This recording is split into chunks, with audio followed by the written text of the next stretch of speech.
Bonjour les loupiottes, donc on se retrouve pour les tirages anniversaires pour le signe des balances, de la balance, pour chacun des décans.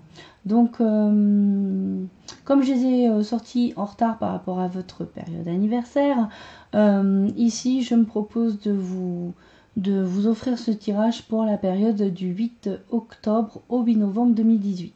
Voilà. Alors, pour introduire un petit peu le tirage, je voudrais préciser quelques petites choses. Alors, déjà, le tirage Happy Birthday, c'est un tirage qui est plus psychologique. On va gratter un petit peu plus loin. On essaye d'aller chercher quels sont les conditionnements, les peurs, les blessures qui peuvent être encore un petit peu bloquantes aujourd'hui, qui, disons, vous facilitent pas l'avancée sur votre chemin et sur lesquels il serait intéressant voilà, de au moins en prendre conscience. C'est déjà une bonne chose. Ensuite, je voudrais préciser des choses par rapport à la période. Donc déjà,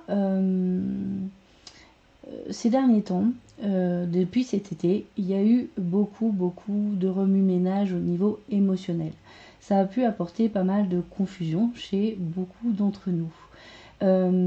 Alors, c'est un petit peu le symptôme et je dirais la contrepartie d'un travail qui se fait profondément en nous, un petit peu aussi sans nous. C'est-à-dire que pour moi, les restes karmiques, liens familiaux, lignées familiales, liens karmiques familiaux, etc., sont encore en train de se résoudre et parfois même sans nous. C'est-à-dire qu'il y a une forme d'auto-wash. J'aime bien utiliser cette image-là. Ça se fait un peu sans nous et en particulier, je pense, pendant notre sommeil, parce que pendant qu'on dort, en fait, notre mental, notre ego intervient pas et du coup, il y a moins de résistance pour que les énergies puissent nous guérir et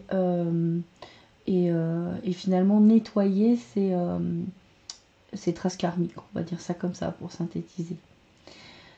Donc tout ça est en cours et il y a aussi des événements qui viennent se confirmer dans notre vie quotidienne, des événements qui viennent finalement nous aider à prendre conscience de certaines choses, que ce soit sur notre karma personnel entre guillemets qui reste à nettoyer ou sur des liens karmiques, familiaux, etc. Donc certains sont quand même portés à notre conscience par les événements dans la vie de tous les jours. Et ce qu'on attend de nous, c'est finalement de vérifier si aujourd'hui on réagit autrement. On arrive à réagir autrement face à ces problématiques redondantes. Quand je vais parler de l'enfant intérieur blessé, dans les tirages là, je parle aussi des parents, fatalement, hein, parce que c'est souvent dans l'enfance que se créent certaines blessures. La plupart des blessures viennent de l'enfance. Et il ne s'agit pas du tout ici d'aller dire que les parents sont les bourreaux des enfants, qui seraient leurs victimes. À aucun moment. Tout simplement parce que les parents ont eux-mêmes un enfant intérieur qui a été blessé, et je pense sincèrement qu'on porte même des blessures karmiques qu'on n'a pas forcément subies nous, c'est-à-dire c'est pas nous qui avons subi l'événement karmique qui a créé la blessure, mais on peut porter la blessure de notre lignée familiale. J'en suis convaincue. Et du coup, en la guérissant nous, on donne l'occasion à notre lignée familiale de guérir cette blessure. Donc il faut comprendre que voilà, il n'y a pas à dire parents bourreaux, enfants victimes ou quoi que ce soit. Hein. C'est pas du tout ça. Ça c'est ancien paradigme, c'est relation toxique. Ça n'a aucun intérêt. Il faut comprendre qu'on fait partie d'un tout et que parfois même, effectivement, on est venu pour finalement transformer, transcender, désinformer des blessures qui sont liées à une lignée, à notre lignée familiale, etc., etc. Même si nous on l'a pas forcément vécu. Enfin, en tout cas, moi, c'est vraiment comme ça que je le ressens et que je le vois et que je pense. Donc, quand je vais parler de ça tout à l'heure, quand je vais parler des blessures de l'enfant par rapport peut-être à un manque des parents, surtout, ne retombons pas dans les schémas victime-bourreau. Ce n'est absolument pas productif pour justement réussir à aller vers l'unité et reconstruire une vie ensemble la meilleure qui soit. Donc du coup voilà, j'ai fait ma petite aparté mais elle me semblait très importante. On va donc commencer tout simplement le tirage tout de suite. Allez, c'est parti pour le tirage donc des balances du deuxième décan.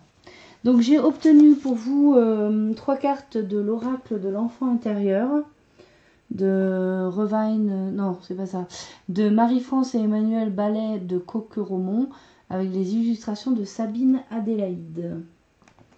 Et pour les accompagner, j'ai tiré 3 cartes des portes de l'intuition de Sabine Mielek-Zarek et Brigitte Barberan, que j'ai déjà utilisé plusieurs fois.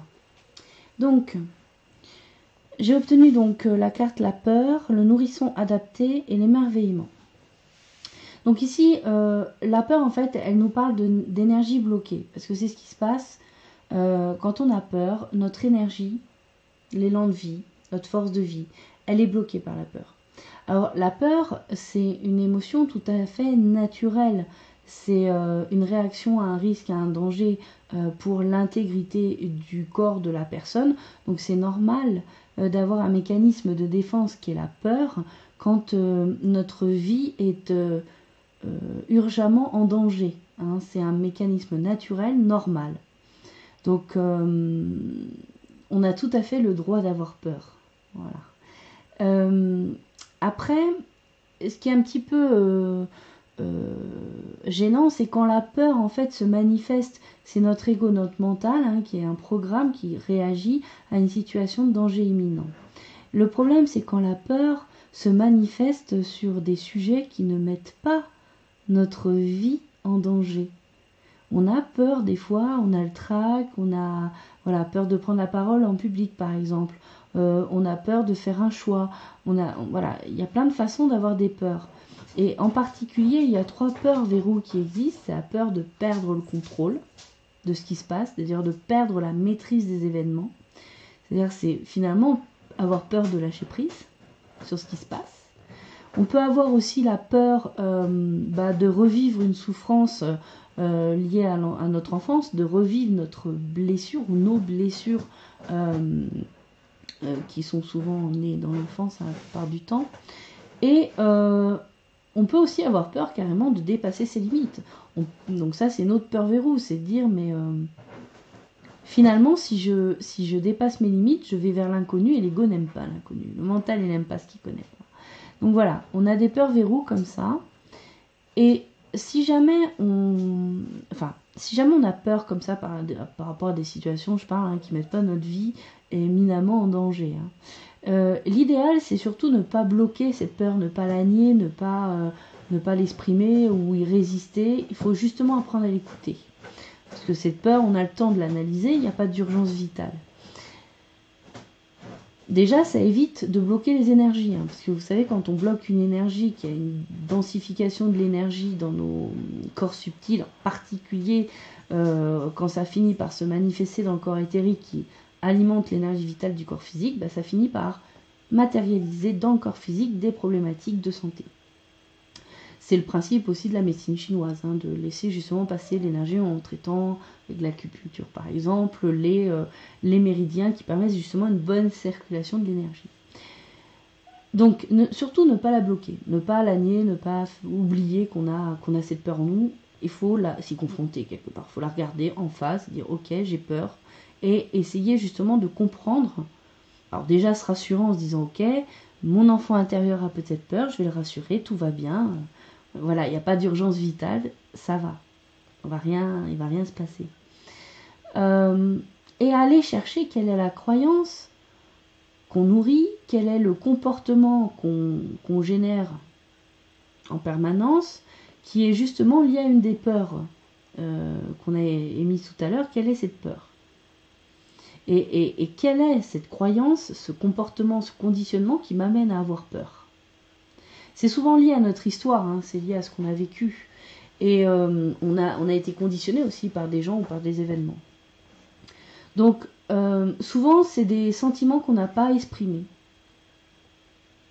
Souvent, c'est des besoins qui n'ont pas été comblés.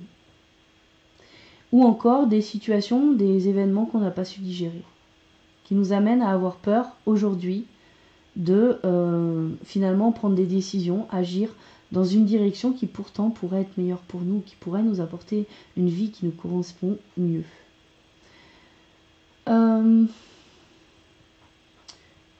Donc ici, cette carte, elle insiste vraiment beaucoup sur cette notion d'accepter d'avoir peur, de ne pas avoir honte d'avoir peur, ou culpabiliser parce qu'on a peur, ou le mettre de côté, faire semblant de ne pas avoir peur.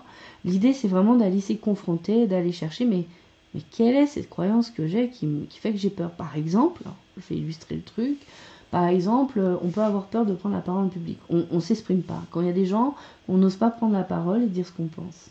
Pourquoi? Parce que derrière, il y a une croyance. Une croyance qui va nous dire que, ah ben, de toute façon, si tu prends la parole, on va te juger. On va se moquer de toi. On va te rabaisser. On va te répondre et là, on va finalement, comment dire ça, peut-être même essayer de t'écraser, quoi. On va essayer de te faire taire. Mais tout simplement parce que peut-être que vous avez vécu ça, ça vous est arrivé. Peut-être que quand vous avez un jour voulu dire quelque chose qui était vraiment important pour vous, et ben vous vous êtes retrouvé avec quelqu'un qui vous a ri au nez. Peut-être que vous avez exprimé un jour des sentiments et que la personne vous a renvoyé vos sentiments à la figure. Donc il faut aller vraiment démonter ce schéma-là pour comprendre que c'est pas parce qu'une personne l'a fait que ça va se reproduire déjà. Et puis que la peur, on dit souvent, n'empêche pas le danger. Dans le sens où, en nourrissant une certaine peur, vous allez créer des événements. En essayant d'éviter un événement qui vous fait peur, vous allez créer d'autres événements qui ne vont pas être positifs pour vous. De toute façon, la peur, ça crée des mauvaises vibrations énergétiques. Ça vous fait projeter des choses négatives. Donc, confrontez-vous à cette peur, analysez-la et allez démonter le schéma de croyance, de conditionnement qui est en vous. C'est ça que vous invite à faire la carte la peur. Et avec la carte la renaissance qui l'accompagne, on vous dit, on voit ce diamant, c'est le moment de libérer votre joyau intérieur. On voit qu'il y a toute cette lumière qui sort du joyau, donc c'est l'énergie qui passe à travers vous, qui n'est pas bloquée par la peur. Et là, on vous dit, est-ce que ça vaut le coup de remettre à plus tard le fait d'aller démonter cette peur? Est-ce que après il ne sera pas trop tard? Point d'interrogation, hein. C'est jamais trop tard pour moi. Tant qu'on est en vie, il y a de l'espoir. Donc, on vous demande de cesser du temps en fait avec ce qui est futile, de perdre du temps, pardon. Cessez de perdre du temps avec ce qui est futile. Ce qui est important dans votre vie, c'est d'être vous-même. C'est de rayonner ce que vous êtes. Nous sommes tous uniques. Nous sommes tous une expression particulière du divin. Nous sommes des filtres divins. J'appelle ça comme ça. On exprime tous une lumière à notre manière. On a tous notre place dans le grand tout. Il n'y a personne qui est exclu de ça. Je veux dire, à partir du moment où on existe, on a notre place. On a le droit d'être là, on a le droit de s'exprimer et d'exprimer notre individualité. Et il faut être capable d'accepter notre individualité. Et ça nous permet aussi d'accepter celle des autres. Il n'y a pas 36 solutions. Hein. L'extérieur, c'est le reflet de l'intérieur. Donc, ici, on vous invite vraiment à faire ce qui doit être fait, à utiliser votre pouvoir créateur pour changer votre vie, la rendre passionnante à vos yeux. Et justement, pour pouvoir rayonner votre énergie, pour pouvoir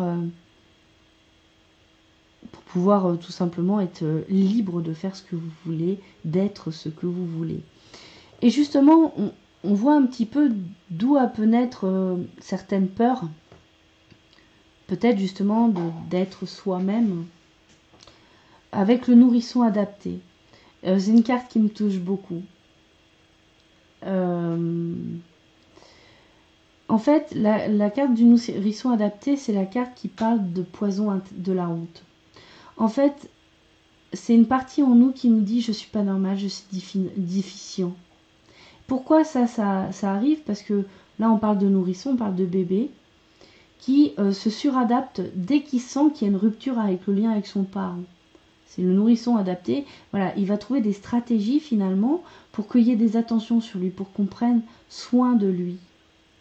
Parce qu'en fait, ces besoins qu'il a pu exprimer en pleurant, etc., qui n'ont peut-être pas été compris par le parent, ou pas comblés, ou pas entendus, bah, quelque part, il y a un mécanisme dans le nourrisson qui va se couper de ses sensations corporelles. Par exemple, j'ai faim, ou j'ai froid aux fesses, ou voilà, je me sens sale dans ma culotte.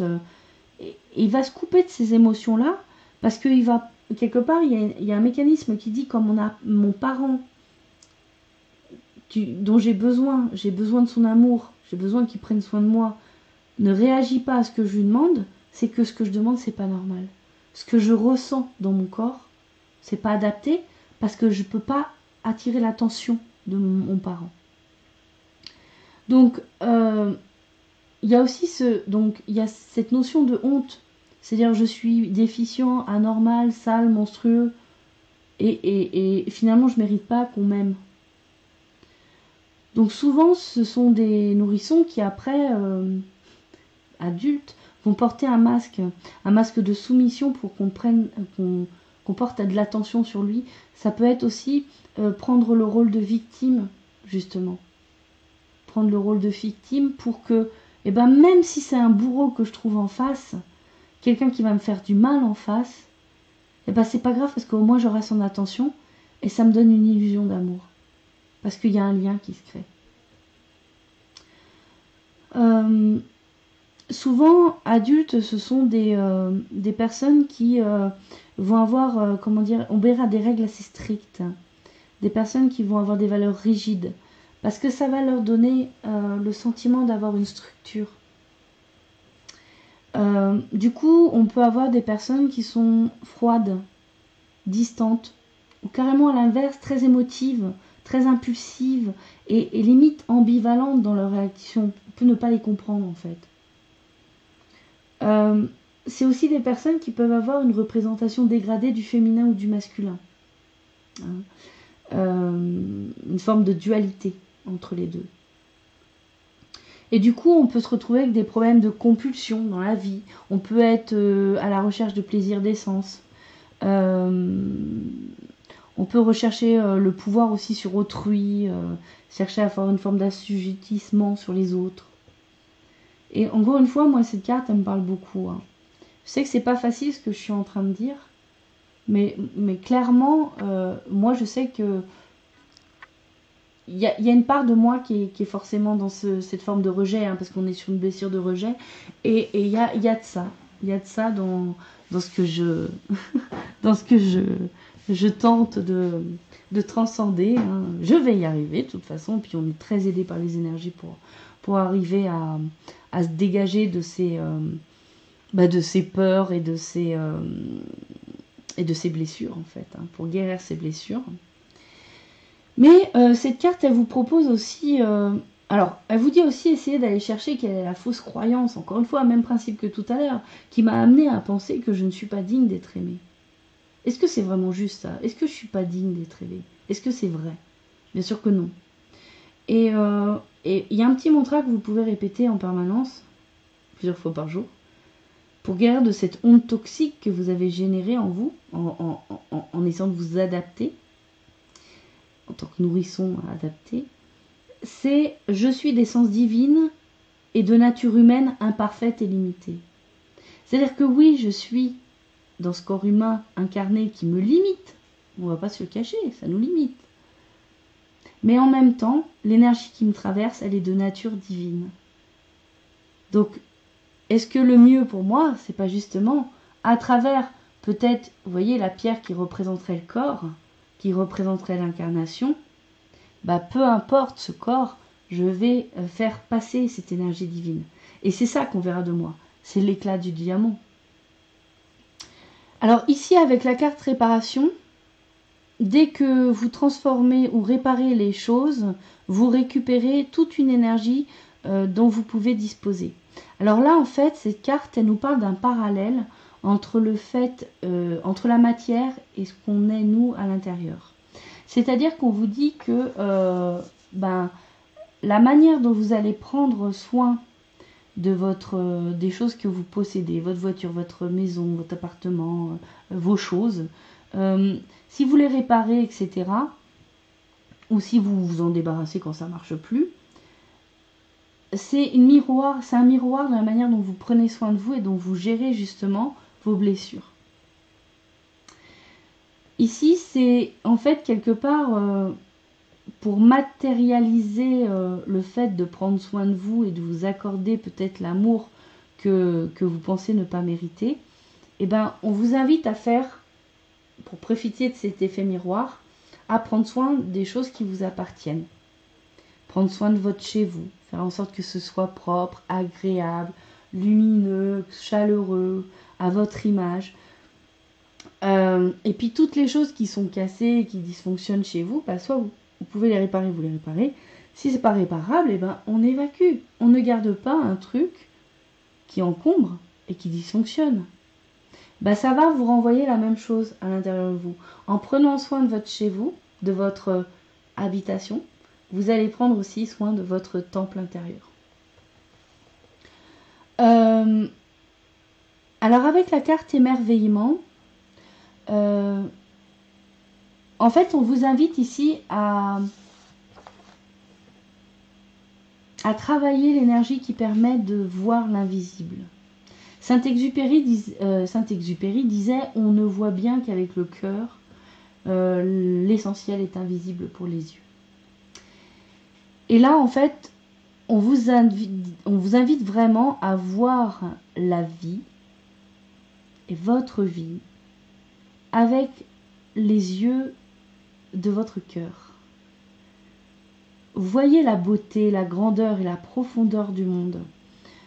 Portez cette écharpe de joie autour de votre cou comme un enfant innocent. Et gardez le regard étonné justement de l'enfant qui est sans jugement, qui s'émerveille en voyant n'importe quoi, une fleur, un nuage qui a une drôle de forme, un bel arbre, un animal, un oiseau, qui s'émerveille du chant d'un oiseau. Voilà. Retrouvez en fait cet émerveillement en vous. Et surtout, pour y arriver, on parle encore des conditionnements, des croyances ici, oubliez vos dogmes, ou les dogmes auxquels vous répondez, les certitudes que vous avez, les croyances, les savoirs, et en fait toutes les structures mentales, dont les peurs, qui vous empêchent de voir toute la beauté du monde. On vous invite à reprendre contact avec la magie de la vie, parce que ça permet de créer un monde un pont entre ce qui est visible et invisible. Et ça vous permet en fait de recevoir les messages du divin. Ça vous permet de voir Dieu dans tout ce qui est. Quand on est adulte, quand on devient adulte, souvent on perd cette magie parce qu'on tombe vraiment dans une chute vertigineuse vers la matérialité. Du coup, on s'émerveille plus. Parce que la seule chose qui compte, c'est gagner de l'argent pour pouvoir combler certains besoins matériels. Il n'y a plus de sacré, il n'y a plus de symbolisme, il n'y a plus de magie. Et on ne peut plus s'émerveiller, on devient aveugle. Donc ici, cette carte vous invite vraiment à faire ce travail. Merci Boubi. Ah, puis en plus, elle est culotte. Donc elle assiste aussi, voilà. À faire ce travail de retrouver cet émerveillement de l'enfant et la beauté de la vie, lui redonner du sens. Comme la beauté de ce chat qui se pose ici devant moi. Voilà. Et qui s'en va. J'espère qu'elle va pas faire tomber ma lampe. Tu touches pas, Boubou, hein? Ouais, oh là. C'est pas stable tout ça. Bref. Donc c'est accompagné de la carte miroir. Donc on a encore cette notion de miroir. On l'avait ici dans la réparation, prenant soin des choses autour de nous, de notre maison, de nos objets, de ce qui nous entoure et ce qui nous appartient. Et le lien avec prendre soin aussi de soi à l'intérieur, de son temple intérieur. Et là on a la notion de miroir. Votre vie est un miroir formidable qui vous montre là où vous en êtes. Donc là, en fait, cette carte, elle vous dit que si des choses ne vous conviennent pas dans votre vie, eh ben, décidez d'agir pour changer. Et une des actions, on en a parlé là. Hein. Par exemple, bah, refaire un chez-soi qui nous plaît. Les réalités extérieures sont vraiment le miroir de la réalité intérieure. Donc, si deux choses ne vous plaisent pas dans votre vie, qu'est-ce que ça reflète en vous? S'il y a des choses dans la vie qui vous irritent, qui vous plaisent pas, qui vous font réagir, qui vous mettent en colère, sur quoi vous êtes en train de réagir? Qu'est-ce que ça reflète en vous? Pourquoi ça vous irrite autant? Qu'est-ce qui vous irrite en vous? Parce que c'est ça en fait, il y a un lien à faire entre ce qui irrite à l'extérieur et ce qui vous irrite à l'intérieur. On vous demande de cesser de penser au futur, de cesser de penser au passé, d'arrêter les jugements. On oublie, voilà, on n'a pas besoin de porter un jugement sur les choses, on les accueille telles qu'elles sont. D'arrêter aussi avec les notions de mieux, hein, d'aller vers le mieux, toujours c'est mieux, ailleurs, l'herbe est plus verte ailleurs. Et on vous demande d'agir avec la conscience que la vie est le reflet de vous-même. La vie que vous voyez devant vous, c'est le reflet de ce qui se passe en vous. Et justement, bah, agissez de manière à ce que votre vie, finalement, corresponde à ce qui vous convient à vous. Vous verrez que le fait de mettre en œuvre cette énergie créatrice en vous, en agissant sur ce qui ne vous convient pas, en changeant les choses pour que la vie vous corresponde, la vie que vous voyez corresponde à vos attentes, bah, cette énergie créatrice, elle sera forcément à votre avantage. Ensuite, j'ai obtenu donc avec le... Hop, c'est l'oracle de la géométrie sacrée, c'est un oracle en anglais, de Francine Hort. Hop, puis Boubou s'est mis sur... Boubou, tu te pousses mon amour. Bon voilà, merci mon cœur. Alors, je vais lui ouvrir la porte. Bah oui mon amour. Maman elle s'occupe pas de toi. Allez. Voilà. Presque. Bon bah tant pis. Alors, pardon. Ah, on a des impératifs dans la vie. Qu'est-ce que vous voulez? Le chat. Donc, ensuite, il y aura une carte de l'oracle des anges de lumière. Donc, je vous lirai le message du livret. Donc, c'est un oracle de Ambika Waters. Très bel oracle, que j'adore.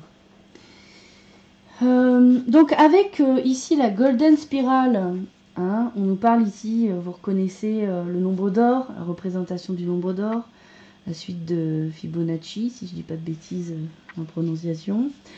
Donc, elle est à l'envers. Normalement, ici, on est sur l'expression de...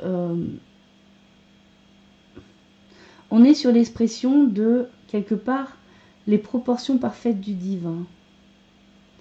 On est sur, justement, l'unité, le tout. C'est marrant parce que ça rappelle aussi le message qu'il y avait pour les balances du premier décan. Quand c'est à l'endroit, voilà, ça rappelle l'ADN. En fait, c'est la manière dont l'univers manifeste dans la matière. C'est comment il se manifeste dans sa perfection. Et ici, en étant à l'envers, cette carte nous dit que les choses qui vous prennent la tête, le sujet, ou peut-être la peur en question, qui vous empêche d'avancer, elle vous donne l'impression d'être séparé du tout. Elle vous donne l'impression d'être en conflit à l'intérieur de vous. Vous ne sentez pas forcément faire partie du grand tout. Vous avez peut-être conscience de ce grand tout, mais vous sentez que vous êtes à part. Vous vous sentez séparé et seul.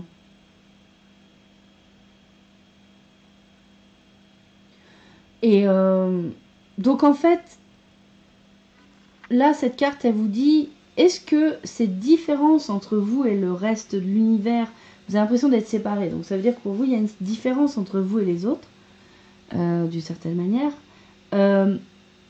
Est-ce que c'est une différence vraiment importante sur laquelle, du coup, ça mérite que vous fassiez des actions pour enlever cette différence, pour vous sentir faire partie d'un tout et d'être lié aux autres?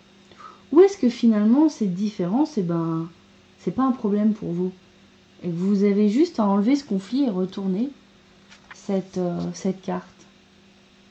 Parce qu'en fait, encore une fois, je pense que ça revient au fait qu'il y a cette notion de se sentir pas normal par rapport au reste. Mais aucun de nous n'est pareil. Il n'y a personne qui est pareil. On a en commun l'ADN, la spirale ADN. On a en commun l'expression matérialisée du divin. Mais nous sommes tous dans cette expression individualisée. Nous sommes tous des filtres énergétiques. Hein? Le divin qui passe à travers nous d'une certaine manière. Nous avons tous, en fait, dans l'absolu, on a tous les mêmes potentiels, les mêmes capacités, les mêmes possibilités. Sauf qu'il y a des choses qui nous attirent plus. Il y a des trucs où on prend notre pied. Et c'est ça qu'il faut viser. C'est aller chercher en vous, pour inverser cette carte et la mettre à l'endroit, comprendre que oui, vous faites partie du divin, oui, vous êtes dans le tout et vous faites partie du tout et vous avez votre place. Et que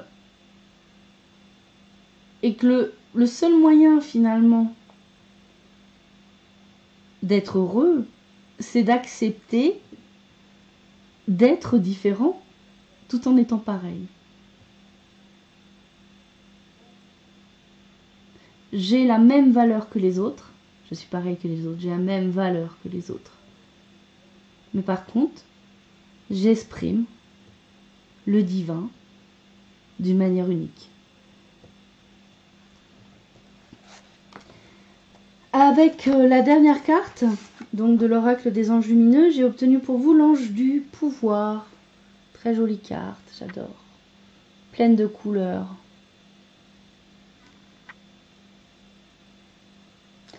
Alors, je vais vous lire le message, hein, ils sont vraiment très beaux. Je vous lis tout. Donc l'ange du pouvoir, affirmation, je respecte la bonne utilisation du pouvoir pour faire le bien. Donc les thèmes de cette carte, c'est l'action juste, pouvoir de faire avancer les choses, l'intention, la volonté de faire avancer les choses, donc pouvoir et volonté, le détachement émotionnel, utiliser sa boussole morale et se laisser diriger par la bonté, la vérité et la justice, la stabilité intérieure, la responsabilité, la confiance en notre capacité de transformer la négativité en bonté. Donc commentaire, apprendre à utiliser le pouvoir pour faire le bien nous aide à développer maturité et conscience.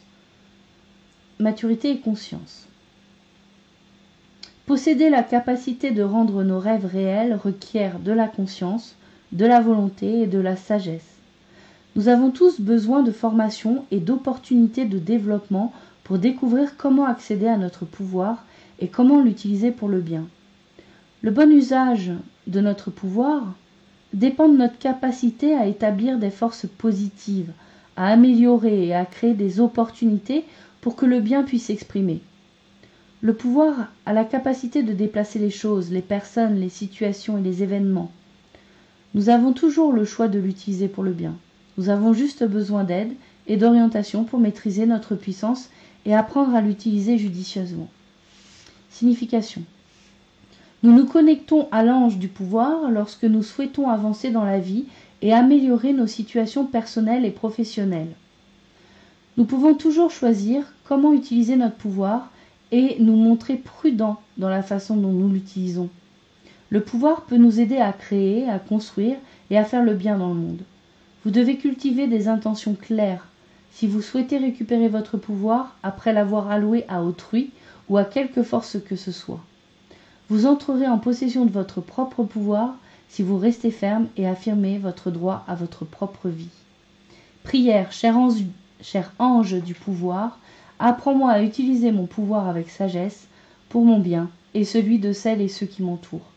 Aide-moi à utiliser mon pouvoir pour faire des choses bénéfiques à ma vie.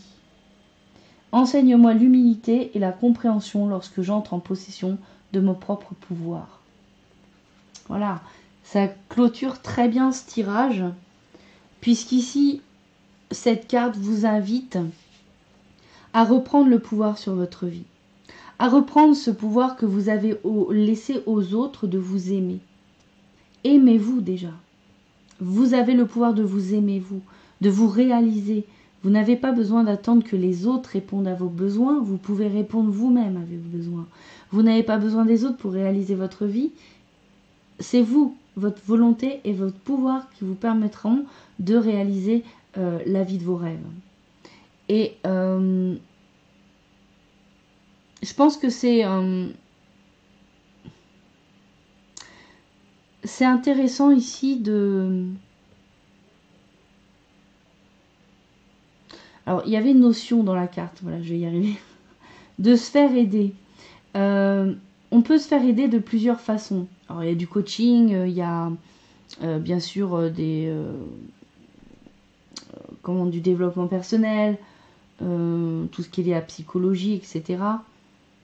Mais vous savez, parfois, le fait ne serait-ce que par exemple de décider de pratiquer un sport qui nous donne envie et qu'on n'osait pas faire, de se lancer dans une activité qui nous donnait envie mais qu'on n'osait pas faire, parce qu'on s'est dit, oh ben non, si je le fais, ça va être nul, je vais être nul. Voilà. Ben déjà, ça, c'est une façon de reprendre son pouvoir. Et c'est aussi une façon de s'aider soi-même. N'attendez pas des autres leur amour. Donnez-vous cet amour. Et si vous vous donnez cet amour, vous n'aurez pas besoin d'être... Enfin, vous n'aurez... Oui, quand vous n'aurez pas besoin d'être aimé, il ne sera pas un besoin vital pour vous, que les autres vous aiment, puisque vous vous aimez vous-même, les autres vous aimeront. Parce qu'ils verront. Ils diront, oh là là, elle a l'air bien dans sa peau, il a l'air bien dans sa peau. Ils s'aiment, donc s'ils s'aiment, c'est que ça doit être quelqu'un de génial. Ça marche comme ça, en fait. Et de toute façon, comme l'extérieur est un miroir de l'intérieur, si vous vous aimez, les autres vous aimeront. Si vous vous aimez pas, vous aurez l'impression que les autres vous aiment pas. Voilà. Donc reprenez votre pouvoir, la maîtrise de votre vie. Réparez-vous. Prenez conscience de votre nature divine, même si nous sommes incarnés et limités. Prenez soin de vous et de votre environnement. Essayez de voir le merveilleux dans la vie, dans le miroir qu'est la vie. Et s'il y a des choses qui vous irritent dans la vie, allez voir ce que ça réveille en vous. Qu'est-ce que ça irrite en vous finalement? Qu'est-ce qui vous irrite chez vous? Inversez cette spirale pour vous sentir à nouveau unis au divin et unique en même temps. Et sachant que vous avez complètement la même valeur que tout le monde, sauf que vous vous exprimez, comme nous tous, d'une manière unique. Reprenez le pouvoir sur votre vie. Changez ce qui mérite de l'être pour que vous soyez enfin, voilà, dans la réalisation de votre être. Voilà les loupiottes, c'est terminé pour ce tirage anniversaire. On se retrouve pour les taroscopes mensuels et pour la nouvelle lune du 9 octobre 2018. Prenez un très grand soin de vous. Je vous fais d'énormes bisous. Et à très vite. Ciao les loupiottes.